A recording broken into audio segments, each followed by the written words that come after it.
Hello, everyone. Welcome to the third Quared Masterclass, where we share our knowledge and how we think that companies should be working. And as always, we hope that you can participate, you can comment, you can uh, explain what you think about what we are sharing. Today, we will be talking about how to hire people remotely. So the people who are in YouTube, please do comment in the chat so you will see the comments here so we can interact. And even we don't see you, at least we feel your presence with your comments. And people in LinkedIn the same. If you want to comment, please do.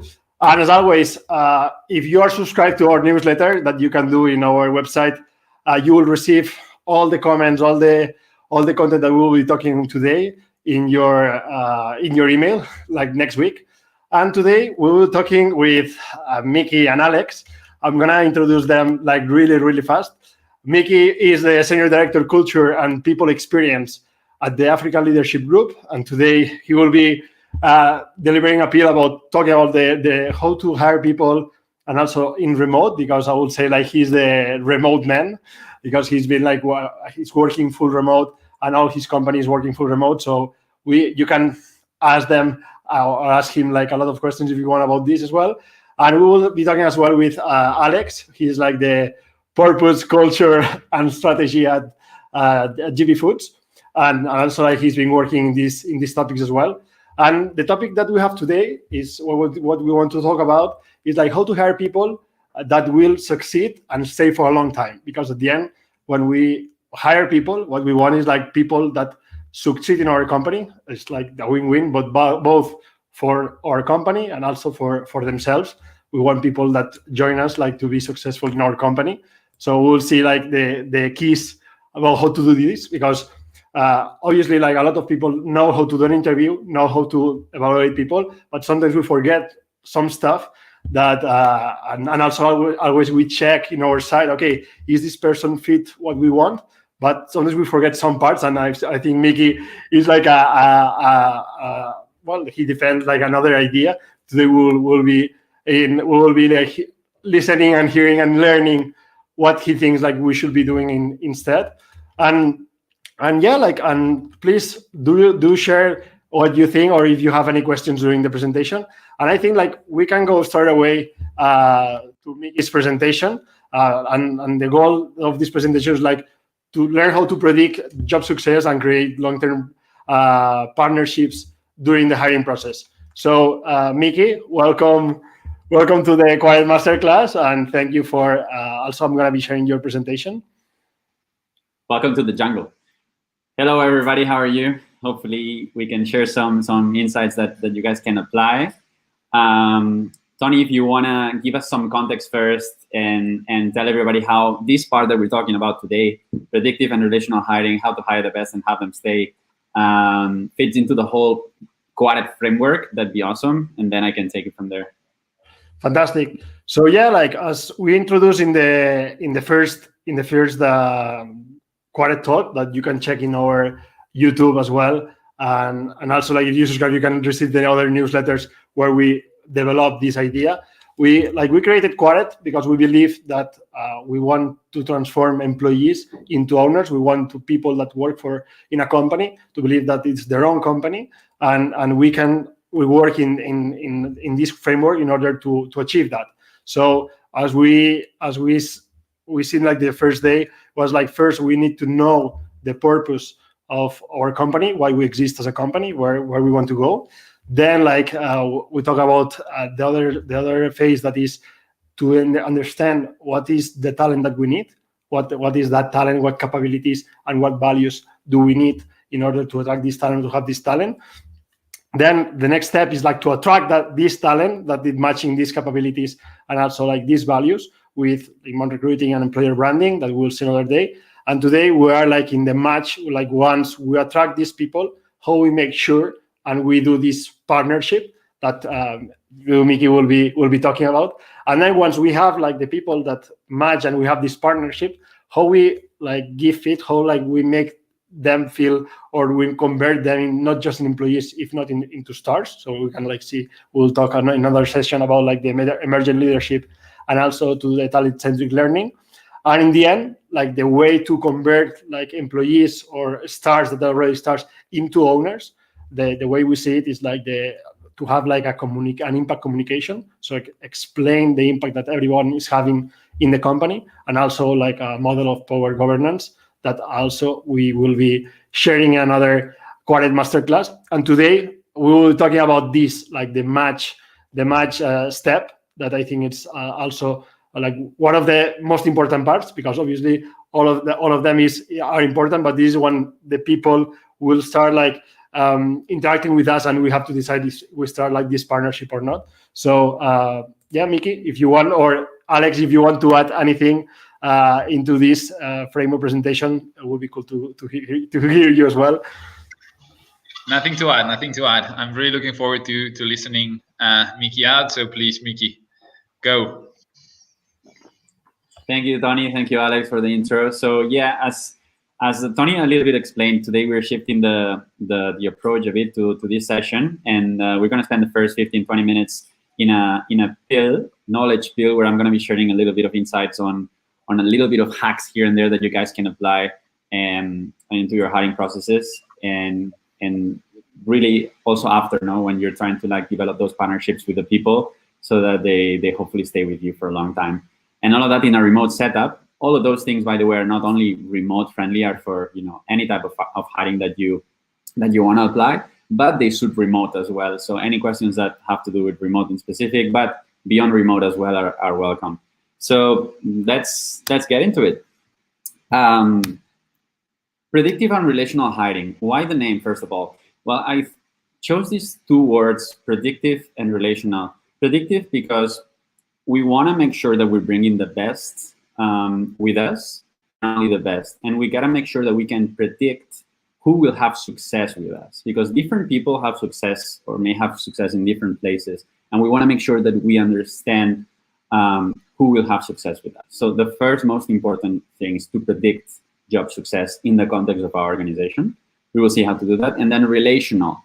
And relational in sort of like as an opposite, or on the other extreme, from transactional. We don't want to be, getting into a transaction frame where somebody gives us time and we give them money.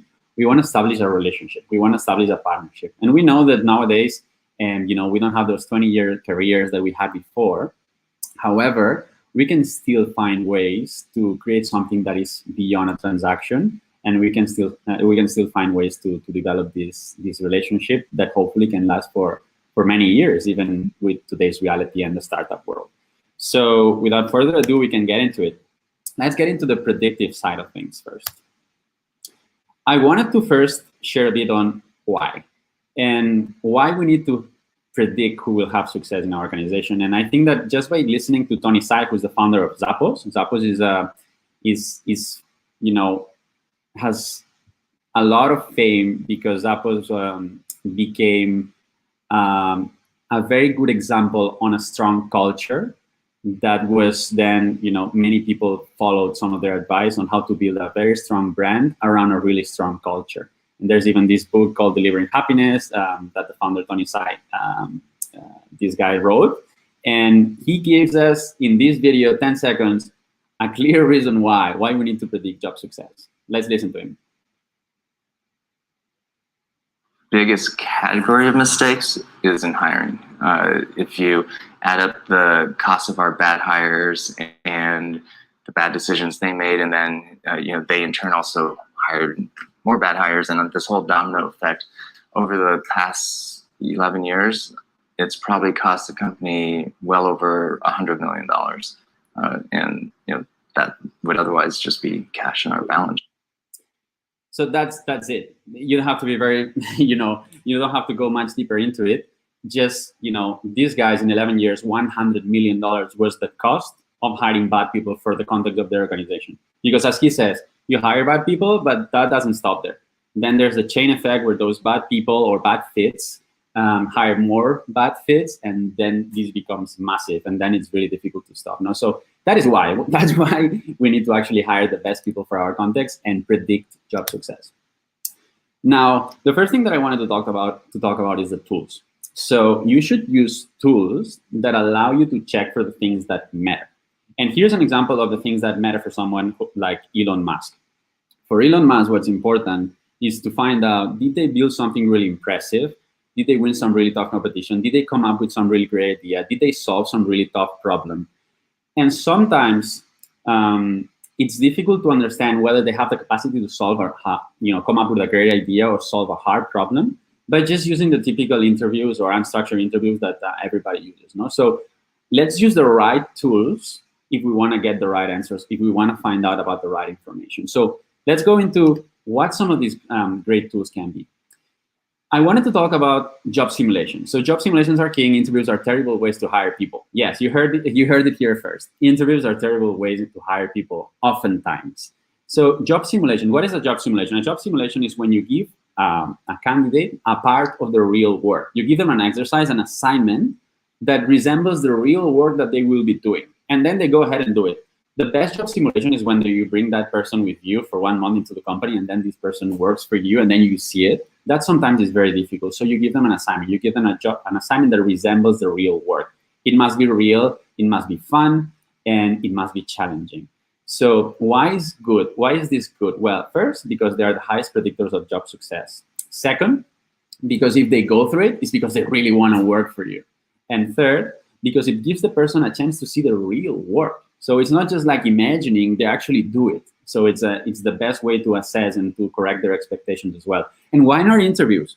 Well, because interviews, and I'm sorry I'm going to say it like that, interviews favor extroverts and liars. Liars in the sense of like people who tell you what you want to hear. So if I'm very good at doing that versus somebody who is more talented than me but is not very good at doing that, I might be biased towards hiring the first person.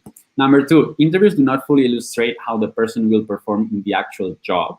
And number three, interviews create a space for you to be biased. If I see somebody, if I interview on Alex and I see some similarities between me and Alex because both went to the same school or we played handball, well, then I'm going to be biased. I'm going to like Alex more, and I don't even know why.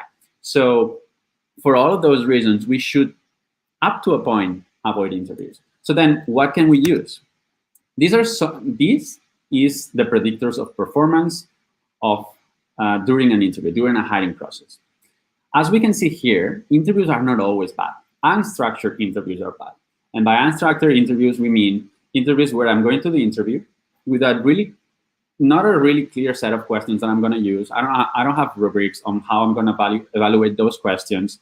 I'm just there. I have my ego. I think that, I really can tell good from bad. And oftentimes that's what happens. I know my job. I know the kind of person I know. I'm just going to go to the interview.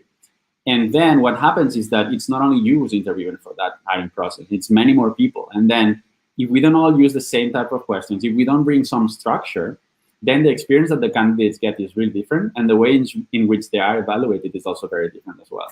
So what can we do? Can we use interviews in any way? Yes, we can. So structured interviews have a 0.51%. So it's really, you're doubling the efficiency of an unstructured interviews if you actually bring some structure to your interview. So you can interview, yes, but bring some structure to it. And when you see assignments, that's what we talked about. These are the job simulations. These are the real types of, the real work that you share with the person and you have them do in their homes. You don't have them do a, real-time business case like in consulting many times. You can just like give them a real piece of work and let them do the work, let them do research, let them figure it out, and let them deliver it to you, and then you assess it. So now let's get into structure. So we assess the tools. What tools can we use? Now, what the second component of actually predicting, first is using the right tools. Second is bringing structure. But not only in the interviews, you can bring structure along your hiring process. So first of all, the shortlisting scorecard. This means that when you are sourcing people, which by the way, at the beginning when I started with hiring, I thought that sourcing, I can't just delegate that. It's not that important. I'll focus on something else during the hiring process. And sourcing is the right, utmost important thing during the hiring process. Because if you do that right, if you really spend the right time and you do it the right way, and you really invest in that part of the funnel, then you're most likely going to have success because you're planting the seed for success when you're sourcing. So there's a way to actually source with structure, source avoiding bias. And how you can do that? Well, there's shortlisting scorecards like this one that you can see here on the left side of the screen. And these scorecards allow you to check objectively the essential things and the nice to have things that a candidate must have for it to be a good candidate for that hiring process. Then on the right side, you have a real example of an interview card that LinkedIn uses. So what LinkedIn does is they know what types of mindsets or skills they want to assess in a given hiring process. Well, they create an interview card. So then in this interview card, they add the behavioral questions that they're going to use. Remember, behavioral questions are good at predicting success because they use past behavior of that person to predict future success. So they add behavioral questions into the interview card, and then they add some rubrics. They add some evaluation criteria, as you can see on the right side, and they give you an example of a strong response indicator and examples of weak response indicator. So whoever comes to do that interview, not always is going to be you, it's going to be someone else. There's going to be 10 people interviewing for that because it's got to be a common effort. They're going to do it in the same way. So we bring in structure. Okay, and after structure, after the right tools, and after bringing the right structure to the tools, what is the third pillar? What is the missing piece? Data. As you can see here, there's two blocks here, or two departments gathering data. First, there's talent acquisition on one side, then there's people operations on the other side. Let's just summarize it like this. There's other departments in different companies. Let's summarize it like this. When we're talking about candidates, talent acquisition, when we're talking about people ops, employees. I'm talking about employees, it's people ops. So let's have them both start to measure. Let's have like, okay, we have current employees. No, what can we start doing tomorrow? Okay, so if you already have employees in your company, measure how engaged they are. There's many ways to do that. And measure how well they're performing. Measure what are their leadership skills. Measure what is the average tenure that you have for those employees. So once you know for a person, for everybody, how well they score in these things, you can start to build patterns. You build patterns in this side of the equation. Now let's go to the other one. When you're hiring, obviously you're hiring for specific backgrounds. You can do psychometric tests, which, by the way, if we go back, we will see that cognitive ability is the second best predictor of job success. So you want to be also analyzing cognitive ability of that person. Then you want to assess capabilities or skills. You want to assess values, mindset. And you have those two wheels spinning. We're starting to measure data on both sides. And the magic happens when we break this wall that you see in the middle of the two. And when these two parts start to talk to each other. And you're going to have systems that are on the left side, like Greenhouse and other Lever and other ATSs. You're going to have systems on the right side, like Bamboo HR and other like HR information systems. And then you connect them and you have them speak to each other, and then you analyze. You can even download data, and then you do analysis, and you start to understand, okay, so the people who got this score in this cognitive ability test are scoring like this in engagement and like this in performance. Okay, how about the people who score high in team collaboration, who score high in customer obsession? Then you start to understand what are the most important data points for you to analyze, and then you implement into the hiring process, because you know that the people who score high in those things, they're going to be engaged in your company, they're going to perform well, they're going to lead well, so they add others into performing well, and they're going to stay for a long time. So that's data. To finalize data, some examples quickly of bad predictors, weak predictors, strong and key predictors. Bad predictors, first impressions, gut feeling, avoid that. Even if you're the best of the best in what you do, avoid that. And those people who say, in the first 2 minutes of the interview, I know exactly if I'm going to hire that person or not. Well, you're doing it wrong. You should at least wait until 30 minutes, listen, and then start to make your decisions, because you may be wrong. That person might be introvert. That person might be the worst at explaining him or herself. So wait for it. With predictors, quantity of experience, hard skills is not here, but whatever they studied, if they studied in, I don't know, Harvard or whatever, and all those are weak predictors. So when I say weak predictors, like the link between those and their future success, it's not that strong. Then strong predictors, achiever track. And by that, I mean, is that person a top performer? And you can see that on a LinkedIn page. It's not that difficult. You can see cues of that. Are they, instead of having a lot of information in their LinkedIn, do they have metrics on what they help improve? Well, that is a top performer. Values and mindsets, motivation. And by motivation, we mean like, do you see something that links their personal passions and motivations or purpose to the one or the things that we're doing in the company? If you see some links there, you're going to get motivation. If you get motivation, you're going to get performance, engagement, so many other things. And key predictors, cognitive ability, emotional intelligence, and conscientiousness. Cognitive ability because it means that these people will be able to learn well. They will learn fast. It doesn't matter if they have experience or not. They will learn. They will innovate for you. They will be creative. They have this capacity. Emotional intelligence, are they leader material? The most important thing to be a good leader is to have emotional intelligence. And why is that important? Well, because then you not only perform well on your own, you actually bring other people to perform well with you. And finally, conscientiousness, which means capacity to execute, to be accountable, and to be an owner, actually. So get shit done. These are key predictors. And now moving along. This is a remote example of a hiring system in which all of those things that I just talked about fit together. So you can start and you can add you can test in a psychometric assessment. You can test for cognitive ability and EQ. Okay, that could be the first. I'm not saying this is the right only approach. This is an approach. Then you can mix the pieces the way you want. So you have that. Then one thing that we do at the African Leadership Group is the bulk motivation session. We do that on Zoom. So what we do is we bring everybody who we sourced along. And then what we do is we excite them. We sell them the employee value proposition. We have them meet people from the team. And then the hiring manager goes away, and they are able to ask questions to the team members directly. How hard is it to work with this manager? Like, what's the worst thing that can happen? How long do you work? All of those things. And once they are super excited, then you tell them, by the way, the next stage on our hiring process is going to be a job simulation. It's going to be an assignment. We're going to share it with you, and you're going to have 1 week to complete it. So after you engage them, then you can share this assignment. So then we share this assignment, job simulation. They do it over, we send it over Greenhouse, which is our ATS, and then they do it at home and they submit it really easily. And then Google talks about 4 interviews as the right number of interviews to predict job success. If you add every interview after that, I think that only added the 1% more predictability power compared to, so if you do 5 instead of 4. So it made no sense for them to add more after 4. And then once you have the job simulations that that are super well predictors, you have the psychometric tests on general cognitive ability that that is a great predictor, and you do 4 structured interviews, the combination of these 3 things are great predictors. You try to correct your bias even further. And how you can do that? Well, you can add reference checks, which can be done remotely as well, and you can have the calibration. So what you do is you have a hiring committee that kind of like double checks the final. So it's like senior people from the organization that they don't have like a direct stake in that being hired.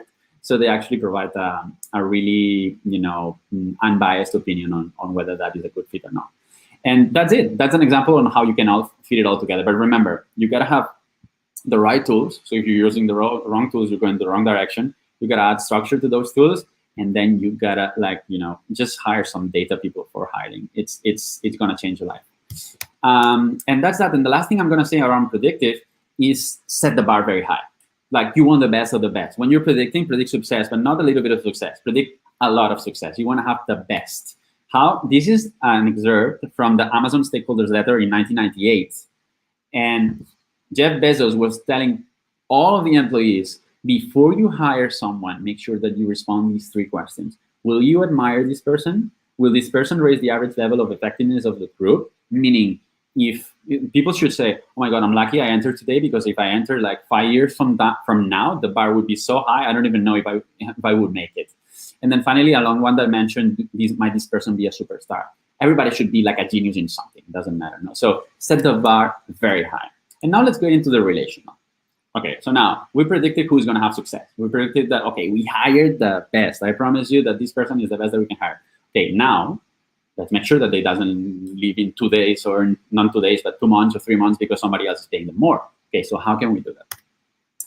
First of all, setting the bar high, as Jeff Bezos was telling us, is good in itself, because of course you're bringing the best of the best.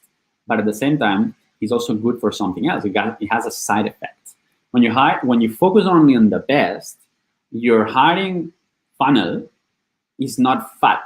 You don't have 100 people coming into your hiring funnel, and then you're like, oh my God, I need to screen all these people. Oh my God, I have 20 people in this stage and 50 in the other stage. No, you cannot build any relationship like that. It's very difficult. Whereas when you go only for the best, then it's really lean. You have a very lean hiring funnel on top, so that you can do what in account-based marketing that's what they do. They're really selective in the accounts that they want to go for. So it's called fishing with spears, no, in this metaphor. And then you go for that, and then the magic is that you can then work on that relationship really well, because you only have 10 people, 15 people in your hiring process, and then you can really make it personal, and you can really invest on the relationship starting at this point.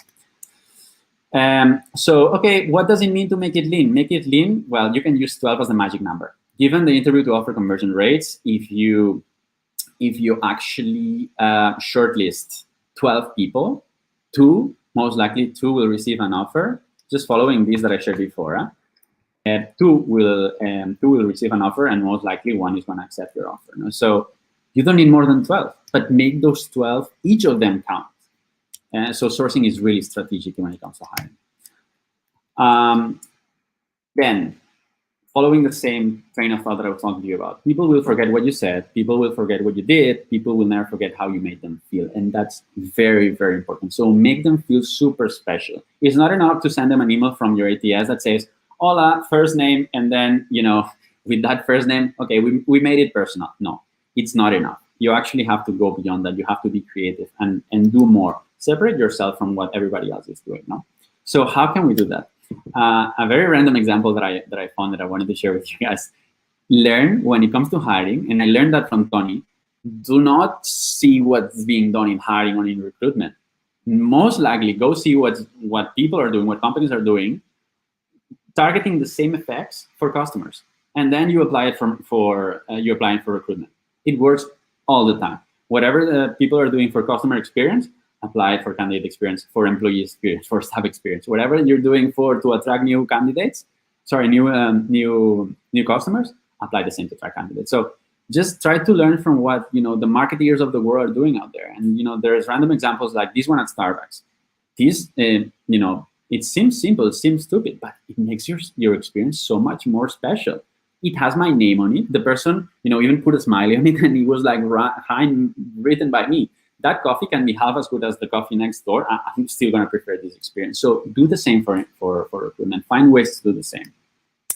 And ways to do the same, these are a real example. You can create presentations for whoever you want to target. Since you only have 10, 12 people in that hiring process, you can make a presentation for each of them, and you can make it personal. This is what I received. Like, you're going to work on with the best team created from, and you see yourself, candidate sees himself, actually next to the people who they're going to be working with. This is like, okay, my head just exploded. I never had that before. And that's how you separate yourself. That's how you start building the relationship.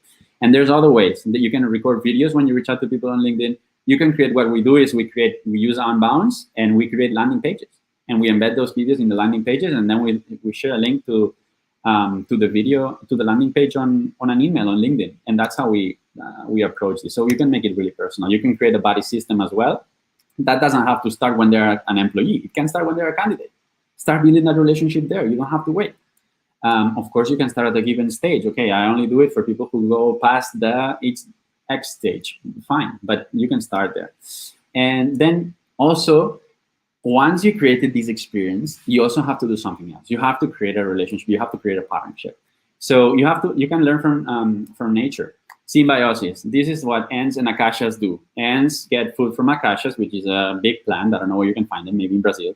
And then acacias get protected by the ants, because the ants eat some herbivores that attack the plant. So that's a symbiosis. I get something from you, you get something from me. It's a value relationship. It goes both ways. There's not one of them who has a contract with the other and is more important. No, they're equally important. So that's what you should try to apply to recruitment. Avoid the transaction. You don't want a contract that say, okay, you're going to do this, and this because I tell you to, and I'm going to give you money in exchange of your time, period. You don't have anything to say, sign here, I'll see you next week. You don't do that. What you want to do is try to create an agreement. Don't even call it contract. Well, you have to have a contract legally, but beyond that, create an agreement and design it together. Okay, this employee, this is what I need. I'm hiring this with let's not be too, utopic here. I'm opening this hiring process because I need something, But okay, but I need something. I need to fulfill this mission. However, I can always find ways to make room for your purpose, for your motivation, to add tweaks, add little spices that call to you, that make you feel important, that make you feel that you're making the right steps in your career and you're making progress. So let's build that together. Why don't we build it together? Why is this agreement? Okay, I'm giving it to you, you sign it here. No, let's leave room for some mutual design of this. And that's the best way to set the right seat.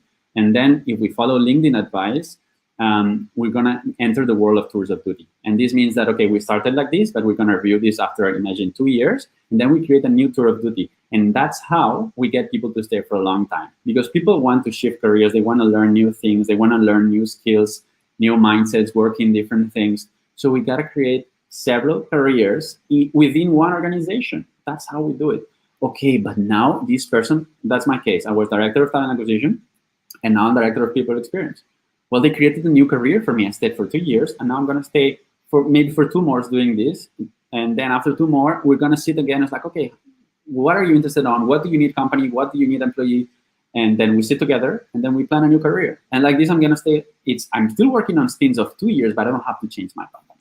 So that's the beauty of it. And finally, new approach. Really, really good. That's an advice that I always give.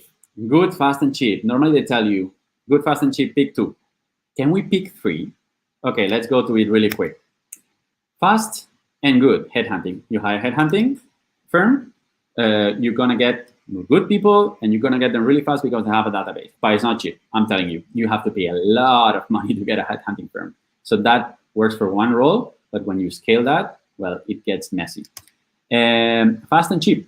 You can post in job boards, posting info jobs, posting whatever job board you prefer. Conversion rate in a job board, normally it ranges from 2% to max, 10%. And then you're going to have your team screening, and getting demotivated, getting burned out because they get wrong people and the wrong person, and they keep doing this routine task all day. They don't add value. So that's what you do. It's not good. It's fast and cheap, but you don't get good people. Or if you get good people, you have to screen 500. And finally, good and cheap, employer branding. However, it's not fast. It's always good to, and that's why I put it in green. It's good to invest in employer branding. You have to do it. However, it's not going to be fast. So in parallel, you have to do something else. So can you get something that's good, cheap, and fast? And if yes, how? So then to do that, there's the Google way. And we're going to talk about it more in the future. And we're going to talk about it more in the newsletter. But what Google says, and this is in the book, by the way, Work Rules by Laszlo Bock, ex-Google SVP of People Ops, create your internal talent agency.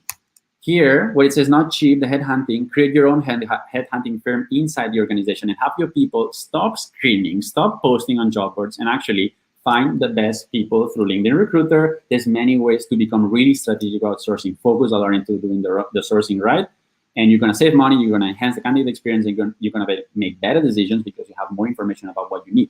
And finally, hiring culture. Google, before they reached 20,000 employees, every employee, every Googler dedicated between 4 and 10 hours to hiring. And you can be doing culture calls during the hiring process.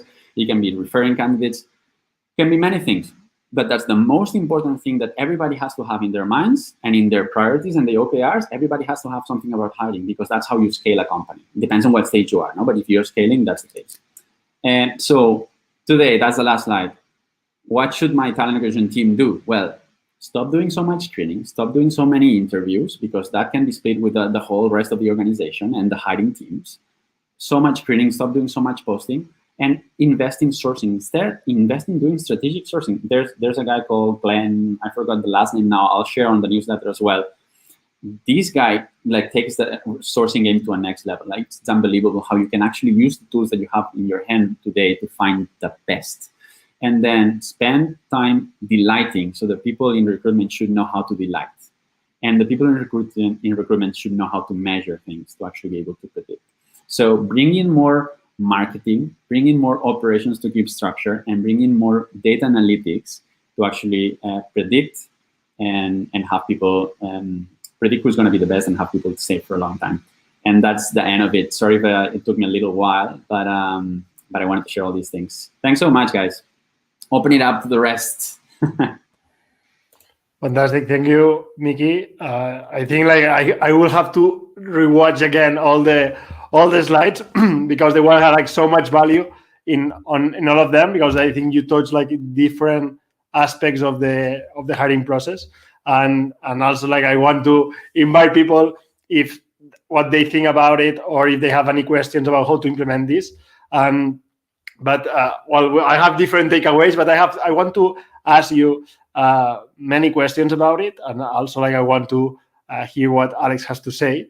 But I think that the last framework you show before the last slide, like the time and quality and stuff, I think one of the biggest pains or the biggest blocks that recruiting have like is the time. Like always there's like this position is for yesterday, we have to go fast, and what you were explaining is against this, because like you have to take time. And also like how do you, like, since I know that recruiters always, because when I teach inbound recruiting, they always say like, yeah, but we have to do it now because I don't have time to do candidate so now we are like, okay, we want to switch the process. We have to do sourcing. We have to build this experience. We have to bring more people into the interviews. So how do you, or what do you recommend to people like that they have this time issue to convince them that they should be investing into this? Well, I have several examples of hires that we made, and oftentimes for very senior positions. So I remember a very specific case. I'm really proud of what the team did for our marketing director, Veronica. And she, by the way, still is in the company. She's adding great value. And it's a great example because it was a really senior position and it moves so fast. So we had to hire very fast, and we had zero pipeline, of course. The only thing we had is, a little bit of employer brand that we already were developed there. So we were a bit known.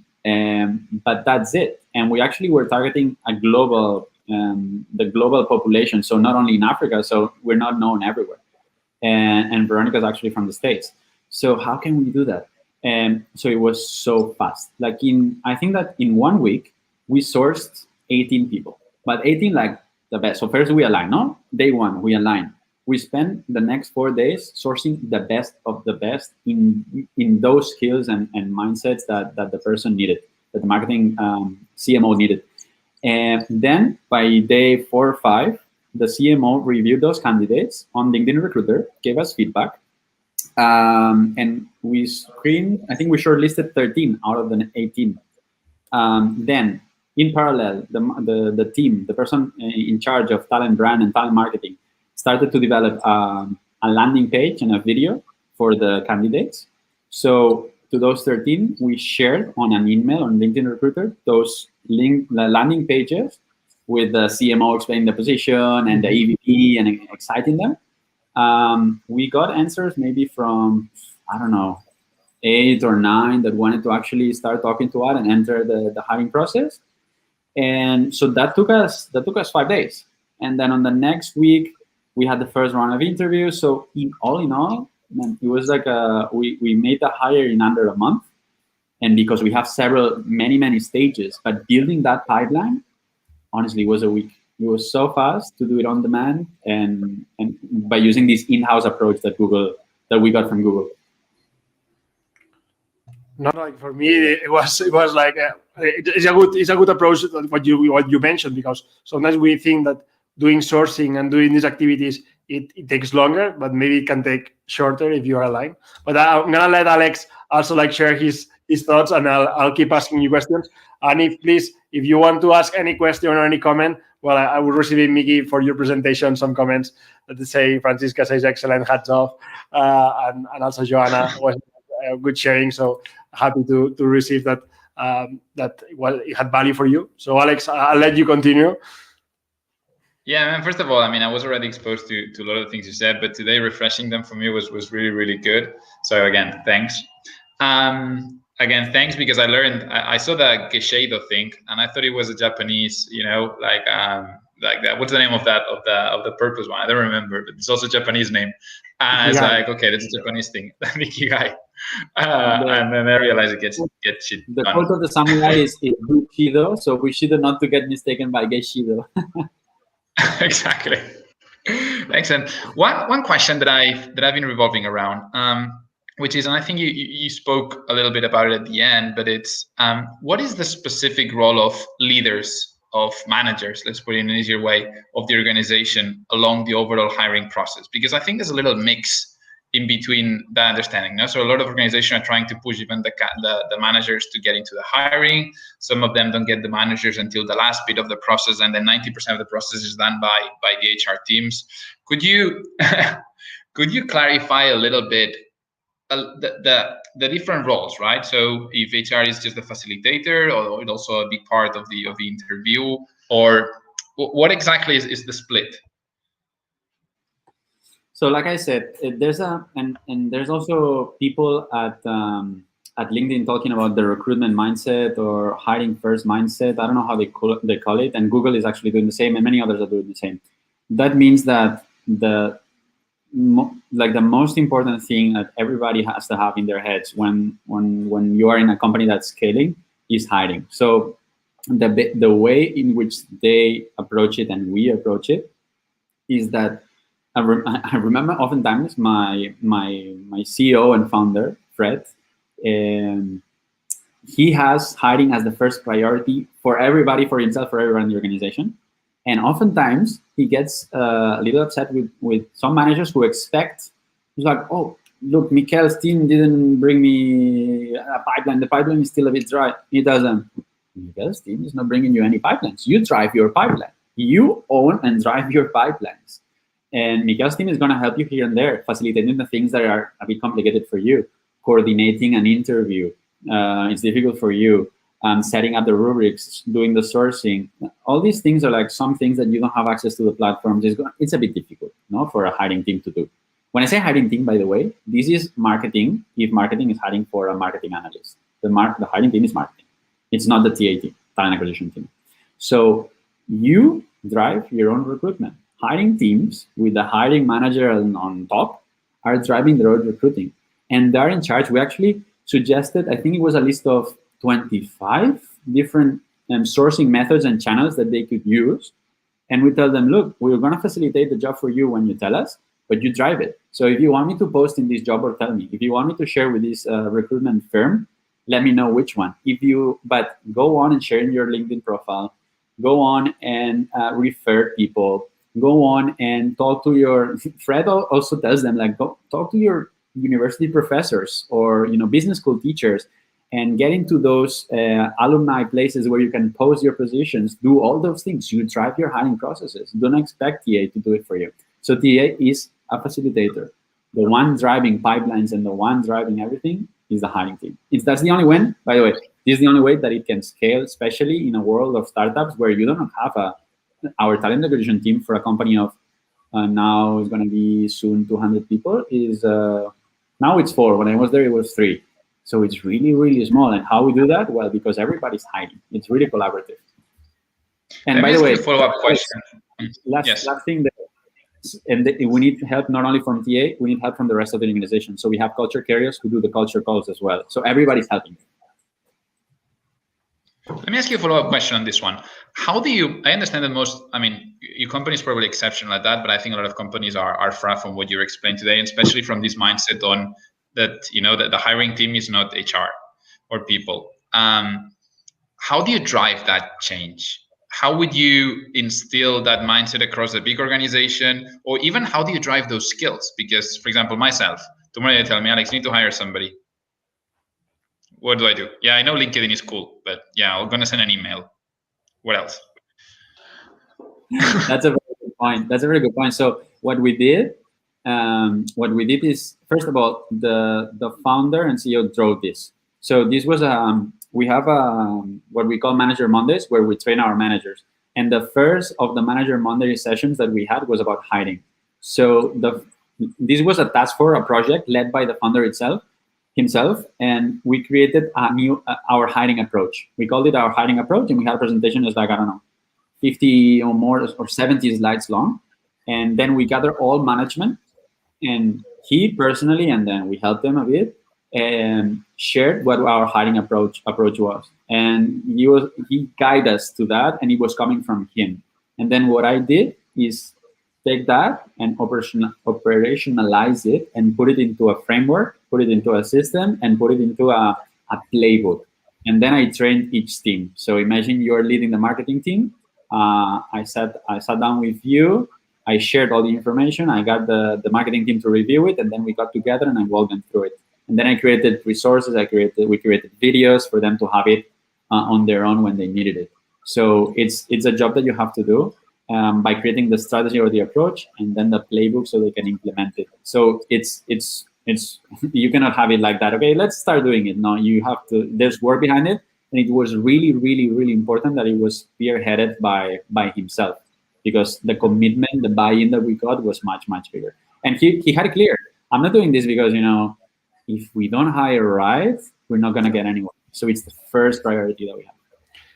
But like that's what you said. I think it goes in the opposite way of what many companies think right now, because and it's obvious, but I don't think like any directors, or not any, but like most of the directors or like people in the C-level have like the mindset of thinking, okay, hiring is like one of the key activities of the teams. Because what I see from teaching and working with brothers is like, we don't have even time to create a job description, or and I send you like whatever. I go to a job portal, I copy paste something, I send it to you, and you figure it out. And sometimes we have like the youngest or even the trainees doing this kind of first screenings, which is like the craziest stuff, because there is like, yeah, but if you don't do it the first steps good, like that means like the people that they're gonna show you, they're gonna be like random people that nobody knows if they were better candidates or not, and you have to pick with this end selection from people that don't have this knowledge, and the knowledge that people should be selecting these candidates. They don't want to invest even 5 minutes to explain really, because when I talk to recruiters, or when we talk with headhunters, that like they say like, no, our customer doesn't want like to explain us much more than 10-30 minutes, like the job position a little bit, and fast, hurry, like, because we need the job position feel like really, really fast. And so I think that what you're explaining, it's a really switch of the mindset of the companies. And I don't know, like companies that right now they don't have this implement, and they have like this kind of culture. How do you suggest, if people listening us are in this situation, how do you suggest to sell internally, to start doing this, to start involving teams, and how can HR like can detach a little bit of this? Because right now it seems like the sole responsible of hiring is HR. Beyond showing the Tony Sai video, Maybe. Yeah. When you see how much it costs you,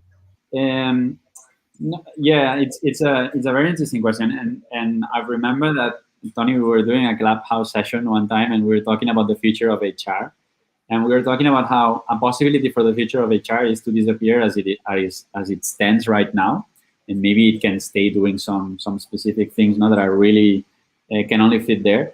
But then some of the things that are done in HR are so operational that people ops part could fit into operations, could be a subsection of operations. The part of like talent acquisition could fit into marketing. So there's many things that can happen so that HR stops being so isolated. No? But I think that one of the most important things also is to realize that, like Alex was saying, like if you tell me, okay, yeah, that's very beautiful, but how do I do it tomorrow? Like it's a bit overwhelming for me. Well, you have to break it into pieces that are chewable, and you have to break it down to really, really simple stuff. And then you have to walk the person. You have to be really customer obsessed, and your customer is the hiring managers, the hiring teams, and the company. So a tiny example on how to solve what you were saying. You can tackle, instead of doing it like a macro thing, you can tackle bit by bit as well. You were talking about job descriptions. Like, okay, how do we do it? Okay, no, you do it, hiring team. Then what they do, oh my God, they get stressed out. They need to copy a job description from somebody who they see online. Well, what we do is we create the job activation form. And then in this form, we ask them for the fields that we consider important in job descriptions, which, by the way, job descriptions should talk 50% value and what the company needs, and 50% value for the employee. Sorry, for the candidates. They're really important. We're going to talk about this in the future.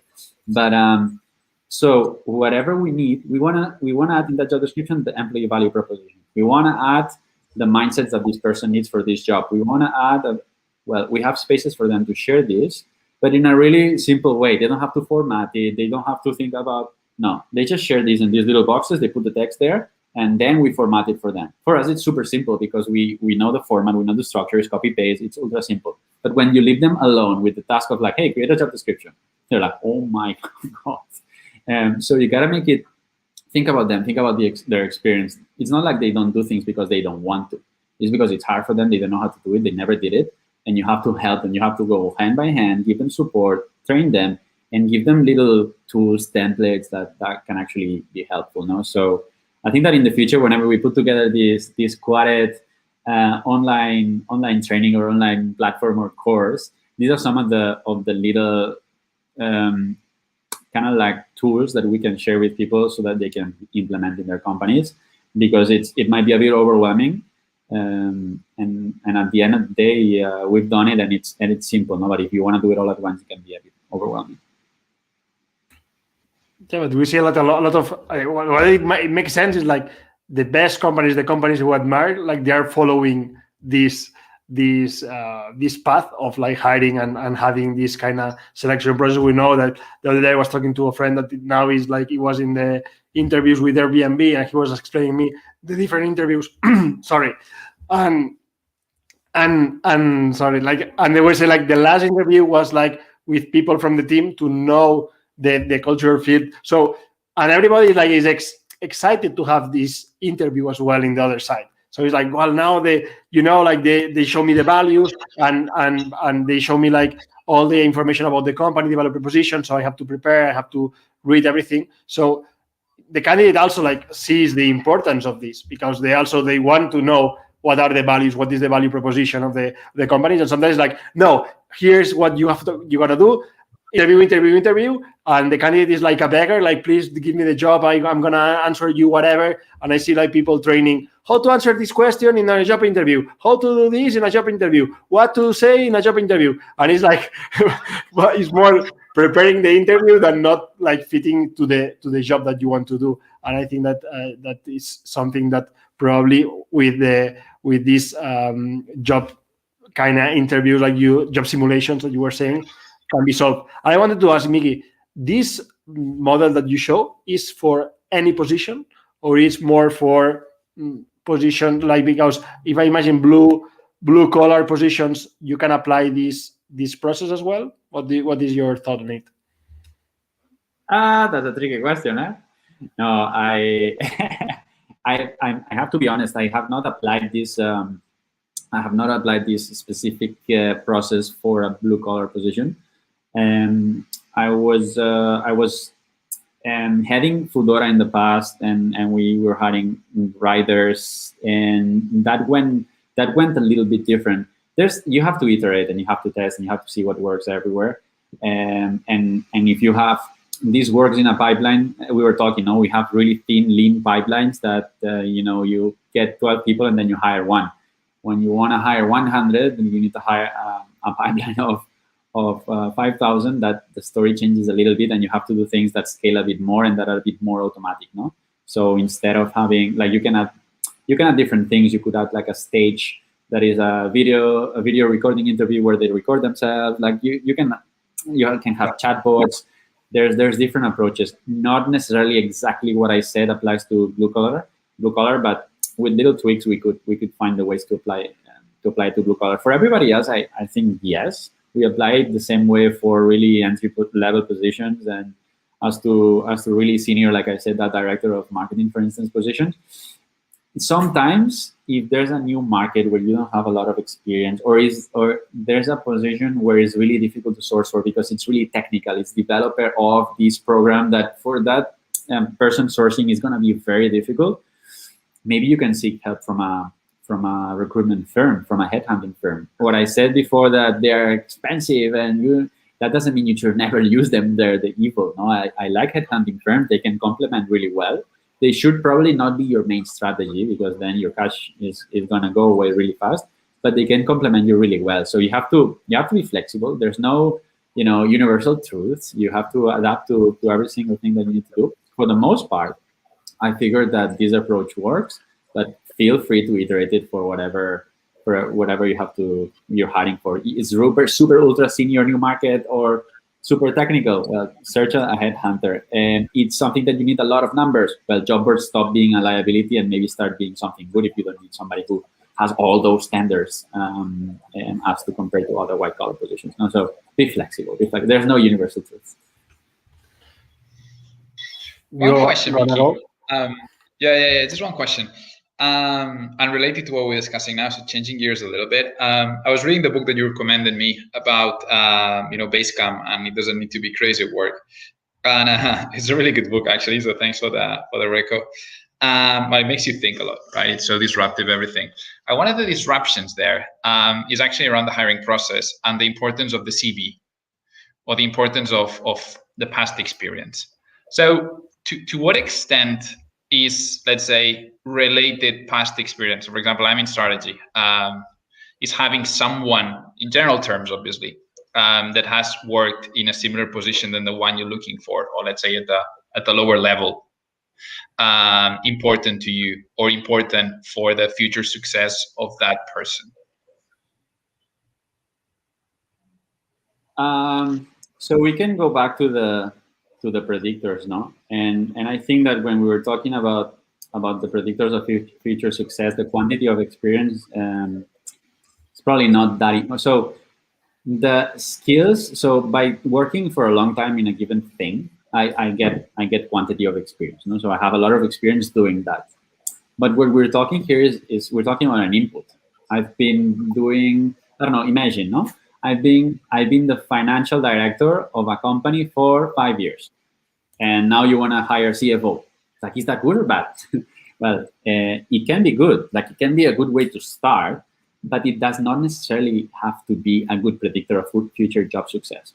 What you need to look for, and it's harder, no, because you need to really. That's when strategic sourcing comes into play, and I'll share that in the newsletter. But you need to find people who have solved similar problems or tackled similar challenges to the one you will have. And the one you will have for your CFO is different to the one I will have for my CFO. So imagine a CFO comes to my company, and my company has $5,000 in the bank.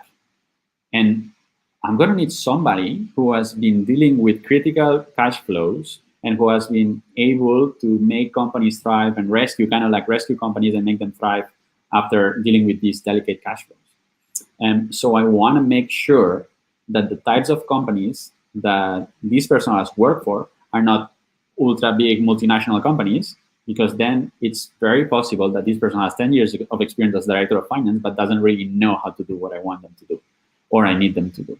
So I think that it's more important to know what challenges and problems have these people been solving for, as opposed to the experience in a given type of role.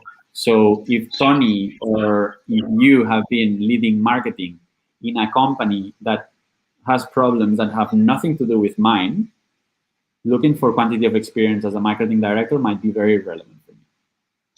But that brings a very interesting reflection, because I think it goes around with the alliance concept that you were mentioning. You're not hiring so much functions, you're hiring for missions, right? So you're not hiring a CFO, you're hiring a person that, needs to turn around your cash flow model, right? And I think that's a huge mindset shift for companies, because usually we hire marketing directors, CFOs, or whatever, right?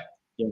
And then it becomes much easier, Alex, to shift that to the duty, because if you hire a director of a CFO, how are you going to change that CFO into something else in 2 years? It's impossible.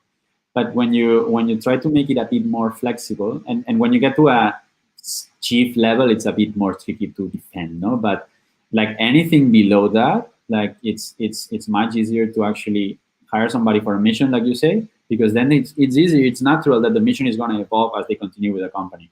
Otherwise, if you hire for a role and that's super rigid and fixed, it's going to be very difficult to shift in the future, no? Because it's like, I hired this marketing manager, and now what is he going to do? Well, maybe don't be a little more flexible, no? So yeah, mission driven, really important.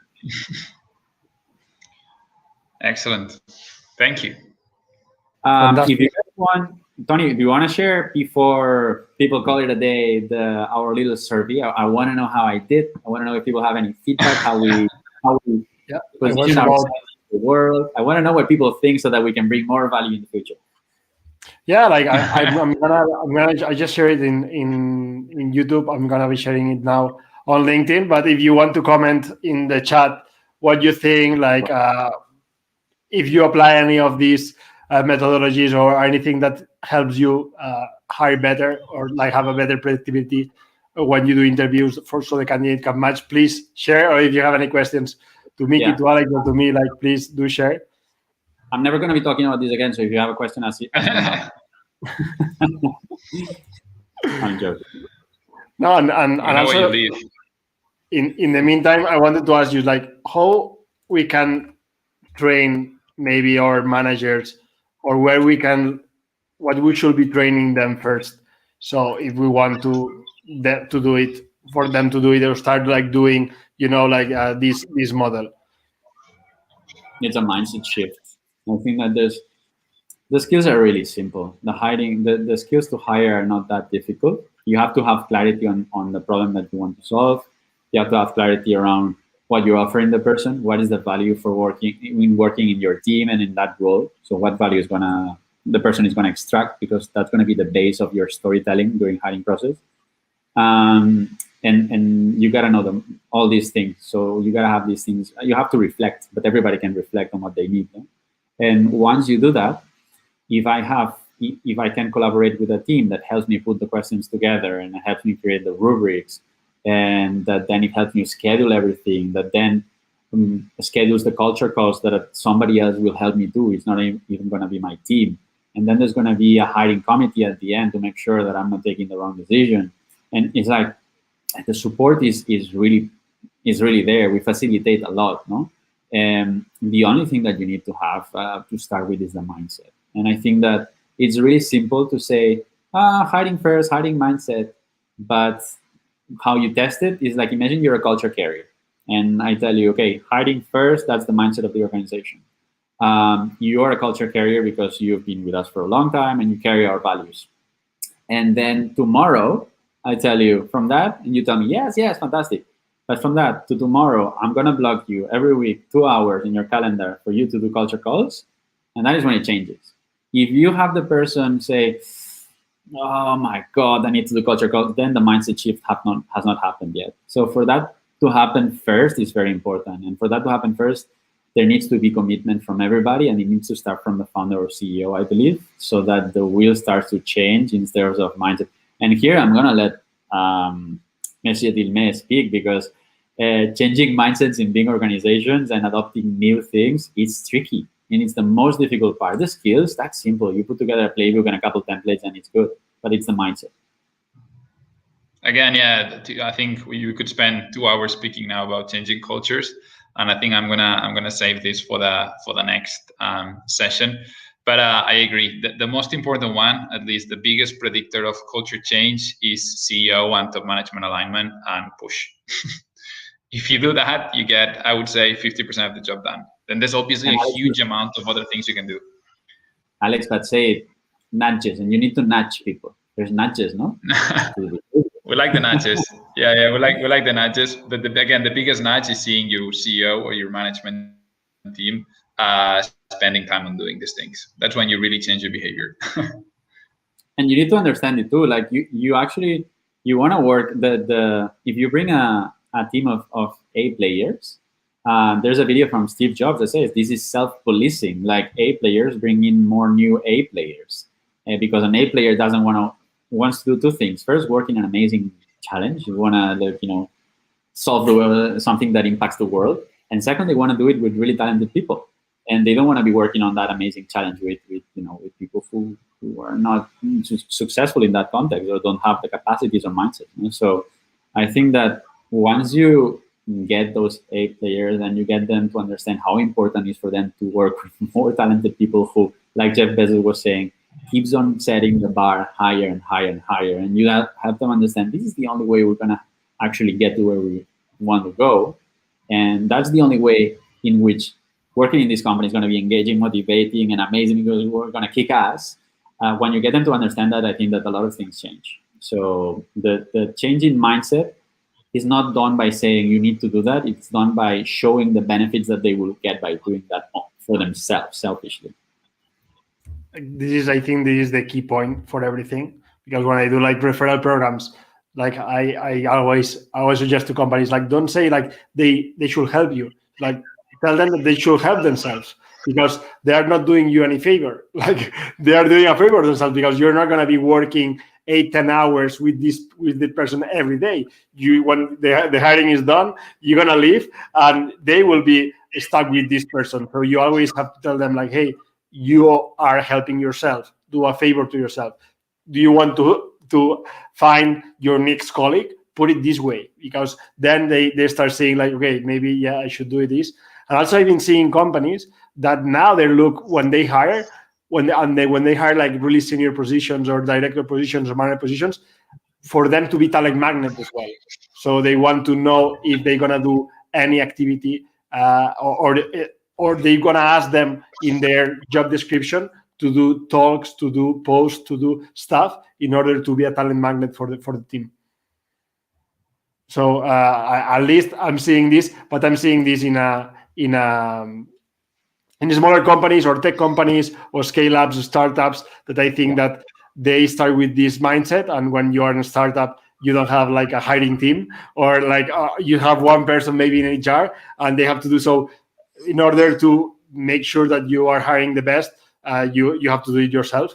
And that's when you start seeing like these patterns. So we'll see. Like I hope with this talk, Mickey, you enlighten a lot of people, and you not enlighten, but also like give tools in order to go to the people who's listening to us, like to go to their teams, to go to the directors, or to go to the teams they collaborate with and say, hey, we should start like hiring in a collaborative way.